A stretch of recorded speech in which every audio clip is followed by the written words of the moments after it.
Hello,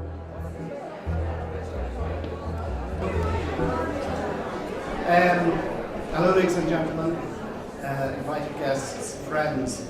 I want to first of all thank you for coming here on such an awful night.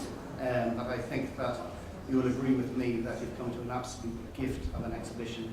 We're very proud to be able to put on Huey's exhibition here, and I must say it was also very much so with the help of Ger Kennedy. This is the first event of the Imagine Festival, and I think it's an auspicious event. So I said I wouldn't speak that much, so I'm going to pass you now to Ger Kennedy. Thank you very much for coming. Dealing with Huey and Claire has been a real pleasure because, let's face it, sometimes visual artists are absolutely a pain. This was lovely. It was lovely organising it. It was lovely ding-donging backwards and forwards, and I hope for them it went without too many hitches, and I know certainly for me it did. This exhibition is going to be formally opened by Peter Murphy. Peter is an author and a journalist. I'm going to plug his book because we did ask him to bring some down for sale, but he didn't do that because maybe he's too gracious. The book is called John the Revelator, and it's in your bookshops now. So I'll hand you over to Peter. Thank you.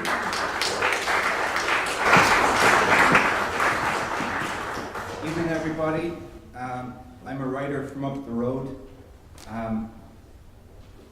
I come to these paintings like I would to a piece of music with no insider information or no degree in art appreciation, but therefore I'm honoured and humbled to be asked to speak at the opening of this exhibition of paintings in this beautiful gallery.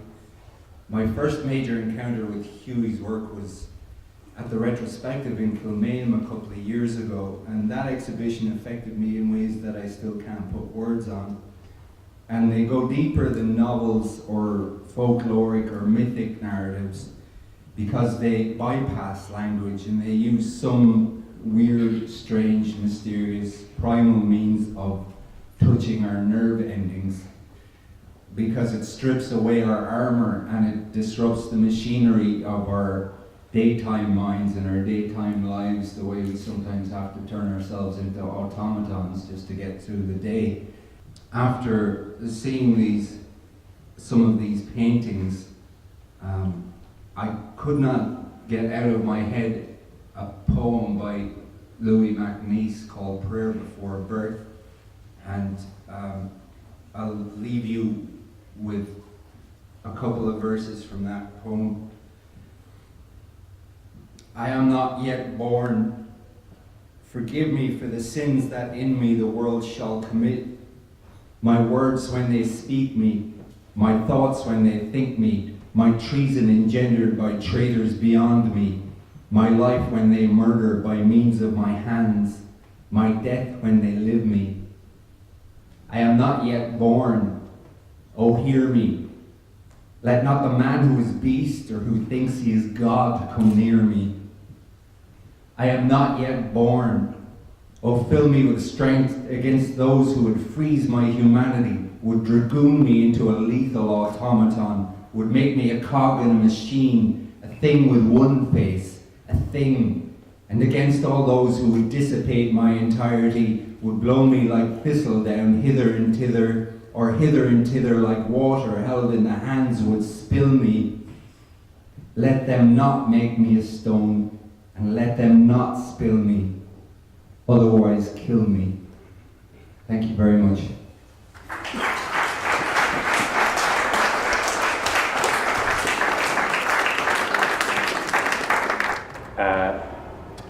The pictures are gathered under the heading of Salt Water, which is a loose, it's not really a thematic show. A lot of my shows in the past have been very much rooted in a story or a narrative that is quite specific about a specific idea or a specific place. And this show, the title is not meant to be as particular as that. It's meant to be quite a loose, it's meant to imply the sea, obviously. And the sea has been a kind of a motif in my paintings for as long as I've been painting, really. This is all new work. It's always more difficult to talk about new work than it is to talk about pictures that were made many years ago or in the past, or when one has had time to absorb. But I have learned something from the process of getting them out into the world and looking at them. And there's a slightly more, there's certainly more restful quality to these pictures that is evidenced in the titles, which are a solitude in the ocean, and indolence, and night swimming, which are all slightly ambiguous, but they reference a kind of the benign nature of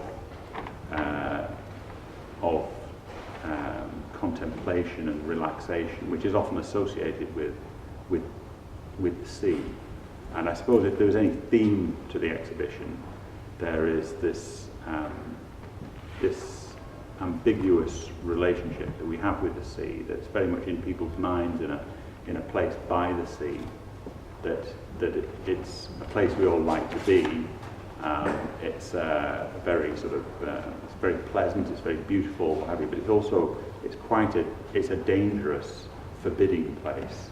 It has this double-edged thing, and in a sense this immersion in water of the figure, it's to some extent it's slightly benign in the upstairs gallery, even though there's a certain level of grandeur about these paintings that perhaps is different from the smaller pictures downstairs, but they're slightly more benign.